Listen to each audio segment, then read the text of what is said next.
Welcome back to the Rules of Engagement. I hope you guys enjoyed that Zerg versus Protoss style that LZ Gamer uses. I hope we'll see it when he plays tournaments in the future. Before we get into our next segment, let me ask you a question. You're sitting in your room, you're playing a bunch of games, you want to have your room look a lot more awesome, you want some cool little background wallpaper like this and stuff.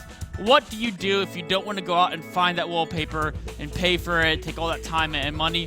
What you do is you go to this website right here. You go to facebook.com/MLGpro. You scroll down. Actually, you don't have to scroll down. Just look in the very middle of your screen there. Dr. Pepper Ultimate Gaming House Contest. You can see zooming in a little bit right here. Click on that button. You get to this page. It says the Dr. Pepper Ultimate Gaming House Contest is back. Gives you a couple instructions. You got to make a short video, no more than 5 minutes in length, saying why you deserve to have the Ultimate Gaming House. Give them a little tour of the room. Sorry, the Ultimate Gaming Room. Give them a tour of the room that you want to be made over and made into Ultimate Gaming Room. Send that submission, and if you win, they'll come in and they'll deck your house up with all this awesome stuff. Perhaps you could sit there in game surrounded by cool backgrounds like this. Maybe get all the latest in gaming gear. Get a sofa with... Actually, that'd be awesome. Imagine having a sofa with this covering on it. It'd be pretty sick. It's like you're living in the Zerg homeworld of Char. Anyways, go ahead and try that out. If you win, you'll be really grateful that you did so. Other thing I want to tell you about is if you want to buy some MLG swag to show off to your friends about how you're a really awesome person, go to MLGproshop.com. You can tour. There's a bunch of stuff there. We have some gift packs. If you click on gift packs, you can find some combo deals where you can get like 2 for 1 and prices like that. A lot of cool stuff there. Feel free to explore. The backpack's pretty awesome. Get some gunner glasses and whatnot. Just take a minute or two if you're bored or during a commercial break to explore this shop and see if there's anything you're interested in. Let's jump into our replay, though, now. And our replay is going to be opening with Mech in Terran versus Protoss. A couple things we're going to look at in this game are going to be, first, take a look at the opening build that's being used by Lomo against Baby Knight. Then we'll take a look at how he utilizes his early factory units, those initial ones. Then we'll talk about how to set up your defense, because factory units require factories to build. Factories are much more expensive. They take you longer to get out multiple factories than it would to get multiple barracks. This means early in the game you have less units, which means you've got to set up a very careful defense to make the most benefit of the few units you have to ensure that you're safe from early game aggression.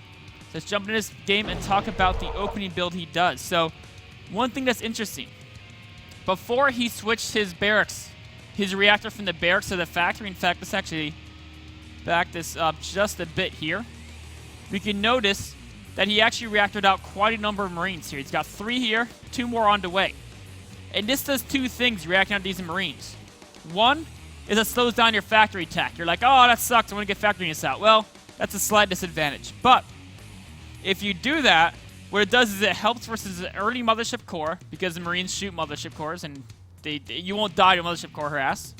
The other thing it does is it baits the Protoss into doing Stalker harass. Because if the Protoss says, okay, this is making Marines, I can go poke at the Marines, trade some shields off my initial 2 Stalkers. There's one more coming down here. Trade my shields off these 2 guys. Let's actually play this out from the Protoss point of view as they're doing it. Trade the shields on my Stalkers for Marine life. The shields come back, the Marine life doesn't. I come out ahead as a Protoss player doing this type of Stalker harass. The reason why they wouldn't do this if they saw their reactor on your factory is because as soon as factory units come out, if it's Widow Mines, these Stalkers can get blown up. If it's Hellions, the Hellions could run past the Stalkers and damage their worker line. Or, if there's enough Hellions, they could just straight kill the Stalkers. So a Protoss does not want to harass against a reactor factory build. They don't see that, they just see a bunch of Marines. They say, oh, I have time to get some damage done.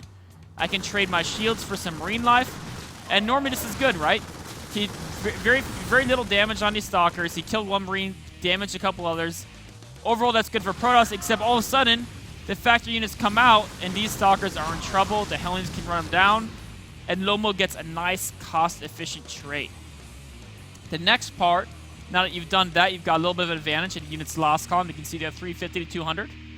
The next part is how to utilize these early factory units. So, you can see here he's getting Hellions, and he's reactoring out Widow Mines behind it. Now, one thing that's important is he got his factory before his second command center. A normal Terran doing a normal expansion macro build, this command center would be done on the low ground. He'd be mining from it already. So he sacrificed economy. Terran almost always has a significantly faster expansion than Protoss. This case, it is not true because he invested in tech.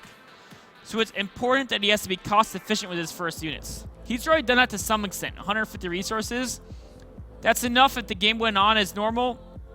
I'd say Protoss has a slight tiny edge, but it's pretty much almost even because a faster expansion will pay off more than 150 minerals, right? So he wants to do some cost-efficient damage with these early Hellions. He's going to run up here. If you notice, he's only fighting 3 sentries. Excuse me. This is an opportunity where he can be very cost-efficient. In fact, if he microed the Hellions really well against these sentries here, what I mean by micro is this is what you do. Let's actually... Oops. Brought up the wrong thing. Ah. So we're just going to close this here. So what you do is, let's say you're fighting sentries versus Hellions. You're in a position where you look at unit stats. Sentries and Hellions actually do fairly similar damage per second to each other. It's almost exactly even, actually. But Hellions have one factor. They do a lot of damage per hit, the slower attack rate. So what you do is you launch one attack. You say flamethrower, flamethrower, right? Those are your flamethrower lines. And then, as soon as your Hellions shoot the flamethrowers, you run away. Whoop.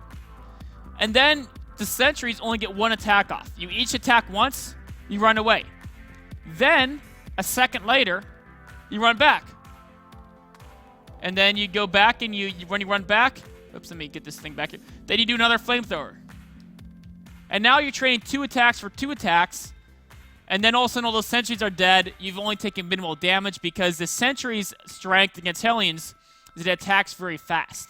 But if you run out of its range in between your attacks, it cannot utilize that attack speed advantage. So if you do that, you can wipe out 2 to 3 sentries for your 2 Hellions and be very, very cost efficient.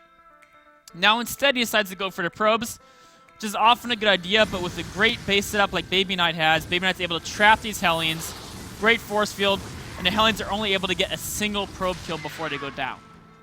So he didn't really get a great utilization out of those early game Hellions.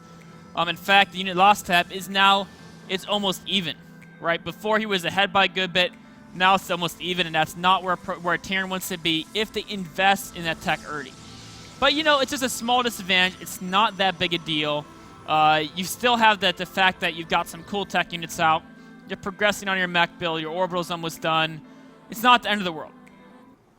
But now, because you didn't do a lot of damage, or even if you did, in fact, I mean, tomorrow I'll talk a lot about the Party vs. Fantasy series. If you're watching it in that Game 3, there was a lot of cool stuff happen. I don't want to spoil it for you guys who didn't watch it. If you didn't watch it, Major League, youtube.com/official MLGSC2 to catch up on the VOD. It should be up there in about half an hour to an hour. Well, we're talking about tomorrow. But basically, if you're using mech units, you've got to be really careful about counterattacks. Just because you have less units. So, there's a couple cool things. One, you've got to be worried about his counterattack. But before we talk about that, let's talk about how amazing Widow Mines are in the worker line. So check this out. These guys are going to mine here. Boom. Boom. And you know what? It's not massive damage, right? Well, actually, it is. You got like 8 kills there. Okay, so it is massive damage. Party had so many probes there that he still has 8 left. But 8 probes mining is not very many. But these will continue to do damage throughout the game until they're cleaned up, which requires detection. Has to build a cannon there or send an observer. It's really annoying for Protoss. Meanwhile, back to his defense. Let's back this up just a small bit and talk about exactly how he wants to construct a defense when you're going mech. You have a very, very small unit count. Look at this army size tab, right? He's got a lot of minerals, but if you look at... Oops, let's pause it here. Pause it here.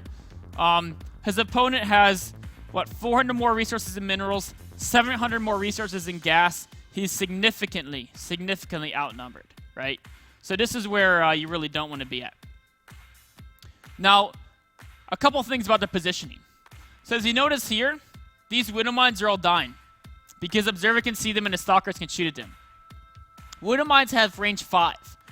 So this sentry is about to get blown up, actually. Because if a sentry can attack a Widow Mine, that means the Widow Mine can attack a sentry. In fact, this is the projectile. That's actually what it looks like. That's the Widow Mine projectile about to smash a sentry. In fact, let's jump in the game here and watch it die. Because I like watching stuff die. You can see there, boom. Sentry's died. Okay, let's back this up again. and just talk about how cool that was. But the thing that's important is, I mean, yeah, he killed 1 sentry. That's cool. But the downside is he's losing all these widow mines. Now, if your opponent has an observer, right? Or if you think they might have an observer, what you gotta do is you don't want to leave 4 widow mines exposed like this, because they're all just gonna die to stalkers and an observer if your opponent controls well. It's good to put 1 widow mine. I would even put them way up here, right? Put 1 widow mine up there.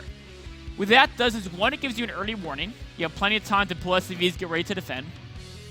2, is it'll test if they have an observer or not. If they do have that observer, these other 3 widow mines, they've got to skedaddle backwards, right? Because you want them to be near the bunker so that the stalkers can't pick at them, but they'll blow up things like sentries. If the sentries try to force field the bunker too well, they can blow those up. They'll blow up zealots, which are a lot of DPS against the bunker. They'll do basically a lot of damage like that. So you want them a little further back. Don't lose them for nothing. At least if your opponent wants to kill the widow mines, they have to kill the bunker first. Buys you some more time. The other thing you want to do is you want to get that siege tank out as soon as possible. Ideally, you want to have your siege tank maybe... actually, let's get back and move this camera around a little bit. You'd want your siege tank in 1 or 2 locations, right? So let me erase these real quick.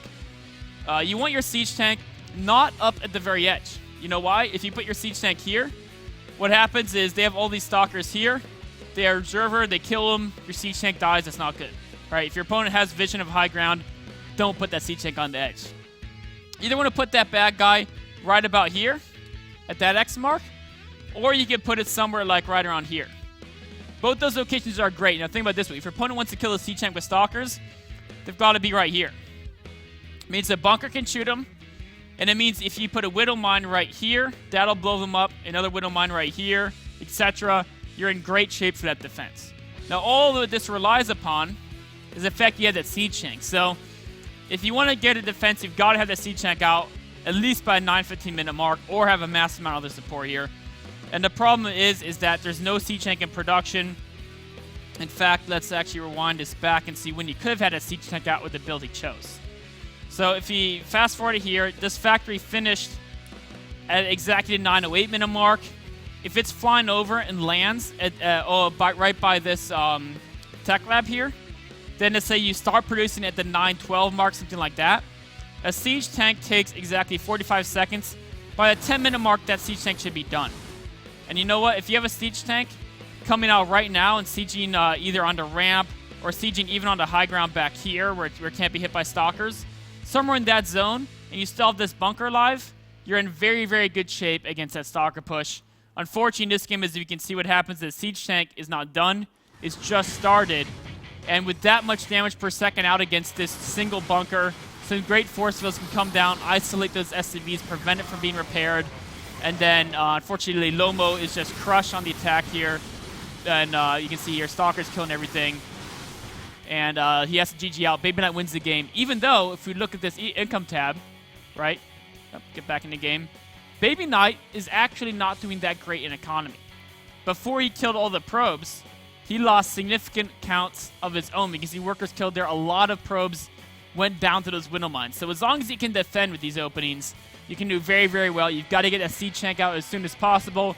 You've got to position the window mines in a strong position to support that siege tank. So it wraps up this segment on how to open Mech against Protoss.